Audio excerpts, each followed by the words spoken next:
کہ اب تو چونکہ مسجد پوری ہے، ہماری تعمیر ہو گئی الحمدللہ، سارا آپ دیکھ رہے ہیں کہ اب جب ہم نے یہ آغاز کیا تو چونکہ چابی بردار کعبہ یہاں تشریف لائے تھے، یا انہوں نے خالی زمین پہ میری گاڑی میں ہی آئے، بلکہ اس وقت کی بات ہے، یہاں مورگا آئے، میری ہی گاڑی میں آئے اس وقت، اور آ کر چونکہ ان کو اجازت نہیں ملی تھی تو وہ آئے، پرسنلی آئے، یہاں کھڑے ہوئے، دعا کرائی اندھیرے میں، لوگ وہاں پہ جمع ہوئے آگے ہمارے گھر میں، تو اب وہ یہاں سے چلے گئے۔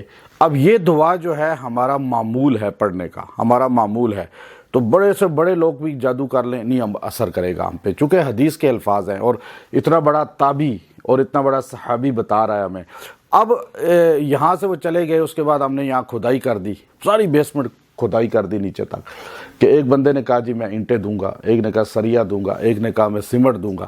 اب ہم نے کہا کہ اللہ نے ان کے دل میں ڈالا ہے، یہ بندے اللہ کے ہیں، ہم نے کھدائیاں شروع کر دی، بیسمنٹ بنانی ہے یہ ساری جہاں آپ بیٹھے ہوئے ہیں ابھی، تو ابھی 1.25 کنال پر آپ بیسمنٹ بنائیں تو کتنا خرچہ آتا ہے، یہ کنکریٹ ہے چاروں طرف سے، تو لیکن جس وقت کھدائی ہو گئی تو جس نے سریے کا وعدہ کیا وہ بھی غائب ہو گیا، جس نے سیمنٹ کا وعدہ کیا وہ بھی غائب ہو گیا، جس نے اینٹوں کا وعدہ کیا وہ بھی غائب ہو گیا۔ اب پریشانی ہو گئی کہ لیکن آج تک مخلوق سے ہم نے سوال نہیں کیا، کبھی کہ مخلوق کے سامنے ہاتھ نہیں پھیلایا، یہ شروع سے ہماری روٹین ہے۔ تو اب یہ ایک دن میں آیا، یہاں گاڑی کھڑی کی باہر، تو بیسمنٹ کھدی ہوئی تھی، تو ایک میں آیا تو وہ ایک مجذوب سا وہ آدمی ہوتا ہے جو جوگی نما ہوتا ہے، جوگی نما کوئی بندہ تھا، ٹوپی عجیب پہنی ہوئی تھی، کپڑے عجیب سا حلیہ بنایا ہوا تھا، تو وہ ہاتھ میں کوئی چیز تھی اس کے جیسے ان کے ہوتا ہے، تو کونے میں جو سٹور ہے وہاں کھڑا تھا۔ تو میں گاڑی سے اترا، میں نے کہا یہ کون بندہ ہے یہاں کھڑا ہوا ہے؟ تو اس نے، میں نیچے آیا، میں نے اس کو آواز دی، میں نے کہا کون ہو تم؟ وہ ادھر ہی مڑا رہا، اس طرف ہی۔ پھر میں چلتے چلتے اس کے تھوڑا قریب گیا تو وہ بڑا ہیبت کی اندر اس کی حلیہ تھا، عجیب سا حلیہ تھا، میری طرف مڑ کے دیکھنے لگا اور بڑا کہنے لگا کام کیوں روک دیا ہے؟ میں نے کہا کام اللہ بھیجے گا کسی کو تو کام کریں گے۔ تو اس نے کہا بہت آئیں گے یہاں پر، آپ شروع کرو کام، اور جو یہاں رکاوٹ بنے گا اس کا برا حال کر دیا جائے گا، ہماری ڈیوٹی یہاں لگی ہوئی ہے۔ اب میں اس کو دیکھ رہا ہوں، میں نے کہا یہ تو خود عجیب سا آدمی ہے اور اس کا حلیہ عجیب سا ہے، لیکن وہ یہاں کا تو کہ تھا نہیں، اس علاقے میں کبھی ایسے لوگ آئے بھی نہیں ہیں۔ تو میں نے کہا آپ کون ہو؟ اس نے کہا مجھے چھوڑو، آپ کام کرو، آپ دیکھتے جانا کیا ہوتا ہے آگے۔ اب میں اس کی بات کو حیران تھا۔ اس نے کہا جو اس جگہ کی مخالفت کرے گا وہ ہم اس کو دیکھ لیں گے، تو آپ کرو اپنا کام۔ تو میں نے کہا آپ کا تعارف کیا ہے؟ کہا دعائے کعب پڑھتے ہو نا؟ میں نے کہا جی پڑھتا ہوں۔ کہا بس اسے پکا رکھو، ہم اس کے خادم ہیں۔ اب دعائے کعب کے اب صحابی ایسے نہیں بول رہے ہیں۔ اچھا میں آج عرصہ گزر گیا ہے، میں اس کے بعد ایک دن سو گیا رات کو، مولانا نظر الرحمان صاحب دامت برکاتہم العالیہ رائمنڈ کے بزرگ ہیں، امام ہیں، اس وقت تبلیغی جماعت کے امیر ہیں، وہ میری گاڑی میں تشریف لائے، یہاں جمعہ پڑھایا، پہلی نماز بھی پڑھائی، 2 مرتبہ آئے میری گاڑی میں۔ تو یہاں میں جہاں بیٹھا ہوا ہوں نا اس وقت آپ کو بیان کر رہا ہوں، یہاں وہ سو گئے جمعہ پڑھا کر۔ مجھے کہنے لگے میرا روزہ ہے تو میں کھانا تو نہیں کھاؤں گا، بس مجھے سلا دو، مسجد سے باہر حصہ ہو۔ تو یہ ابھی بنی تھی عارضی، یہ نیچے کا حصہ خالی، اس کے بعد اللہ نے بنا دیا، بندے بیچتے گئے اللہ اپنے، اور جس نے حصہ ڈالا اس کو اللہ نے خوب نوازا۔ میں نے کبھی سوال نہیں کیا، اللہ نے خود لوگوں کو بھیجا۔ یہاں حضرت سو گئے اس جگہ پہ۔ اچھا میں یہاں بیٹھتا ہوں، اسی لیے مجھے بڑا ہوتا ہے کہ یہاں اللہ والے سوئے ہیں، وہ صاحب کشف آدمی ہیں۔ اس وقت مولانا نظر الرحمان صاحب دنیا کے اندر میں سمجھتا ہوں کشف کے اماموں میں سے ہیں، اللہ نے آپ کو بڑا نوازا ہوا ہے، تو میں نے تو بڑا قرب دیکھا ہے، ان کے قریب رہا ہوں الحمدللہ۔ یہاں حضرت سوئے ہوئے تھے، گو تکیہ پہلے یہاں ہوتا تھا، شاید آپ نے دیکھا ہو، وہ ابھی بھی رکھا ہوا ہے میں نے برکت کے، وہ گاڑی میں ان کے پاؤں کے نیچے میں رکھتا تھا۔ تو یہاں سوئے ہوئے تو میں نے جب لیٹے ہوئے تھے تو میں پیر دبا رہا تھا، میں نے حضرت کو کہا کہ حضرت اس طرح ایک بندہ آیا تھا تو وہ مجھے یہاں ملا تھا، تو اس کا عجیب حلیہ تھا، اس نے مجھے یوں کہا تھا کہ جو اس کی مخالفت کرے گا ہم اسے دیکھ لیں گے، آپ اپنا کام کریں، ہم آپ کے خادم ہیں۔ تو وہ کون تھا؟ تو اب حضرت کی عادت ہے مسکراتے رہتے ہیں، جس نے آپ میں سے ان کو دیکھا ہو قریب سے، تو وہ مسکرا رہے مجھے میری بات سنتے ہوئے مسکرا رہے۔ تو مجھے کوئی جواب نہیں دیا. پھر میں نے کہا اب نہیں جواب دینا چاہ رہے تو نہیں پوچھتا, ادب بھی مانے ہیں بزرگوں کا. میں نے کہنے لگے اب جاؤ آپ, میں آرام کر لوں. میں چلا گیا.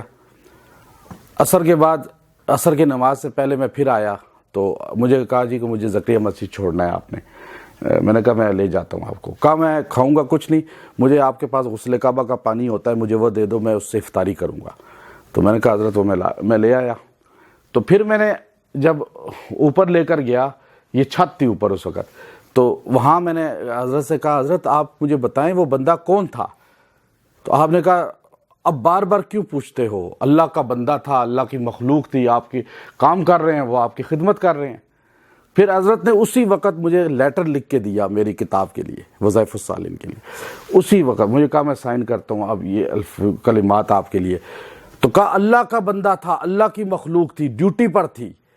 اب آپ دیکھیے یہ جو دعائے کعب ہے نا, اس کے اپنے خادم ہیں, اپنی خدمت کرتے ہیں اس کی. ہر دعا کی اپنے خادم ہیں, اللہ کے رسول نے جو ہمیں سکھائی ہیں.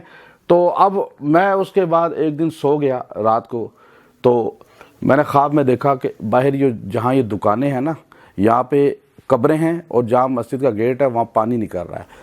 تو مجھے کہا یہ اسکندر اعظم اور ایوب علیہ السلام کی قبر ہے اور پانی بہہ رہا ہے. میں نے جامعہ اشرفیہ میں مولانا فضل رحیم اشرفی صاحب دامت برکاتہم العالیہ کے پاس لاہور کے اپنے خاص شاگرد ہیں, ان کو بھیجا.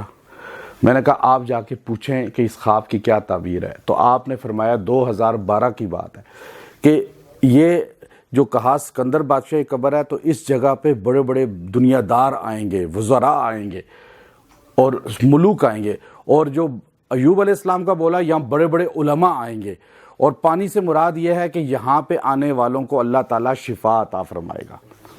یہ 2012 میں لاہور کے ایک رسالے میں بھی یہ میرا خواب چلا. آپ حیران ہوں گے, اس وقت مجھ پہ کئی لوگوں نے کہا جی علماء آئیں گے بڑے, اور جی بات سمجھ نہیں. آج کتنے بڑے علماء یہاں آتے ہیں, اب وزراء یہاں کس طرح آتے ہیں. اور آ کر الحمدللہ اب اتوار کو بھی پچھلے یہ جو گزرا, ایک وزیر ہیں, بڑے منسٹر ہیں, ٹوکن لے کے بیٹھے رہے. ہم نے ان کو پھر بلا بھی لیا جلدی.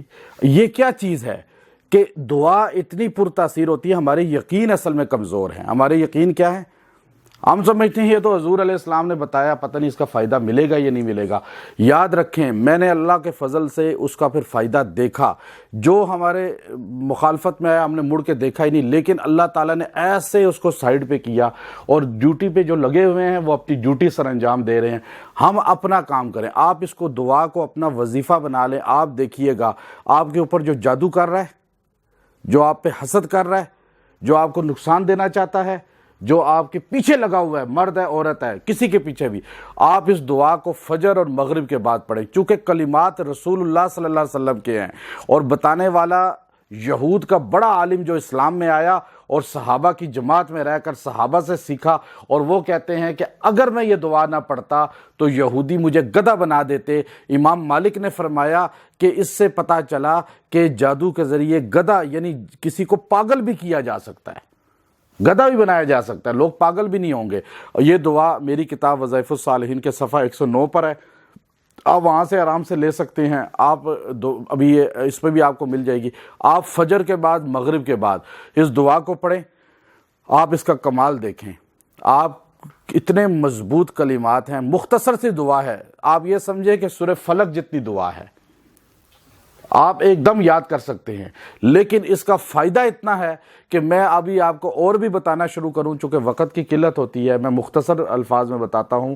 تو آپ دیکھیں گے کہ آپ چند دن کے اندر, آپ کہتے ہیں نا جی میرے پہ فلاں نے جادو کیا, فلاں مجھ پہ حسد کرتا ہے, فلاں بغض رکھتا ہے, فلاں میرے خلاف بولتا ہے, فلاں میرے پیچھے لگا رہتا ہے, کاروبار کے پیچھے لگا رہتا ہے, جان مال کے پیچھے, مرد عورتیں پریشان ہیں.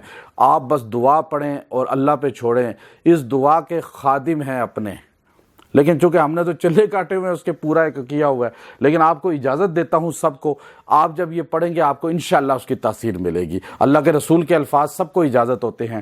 وآخر دعوانا الحمدللہ.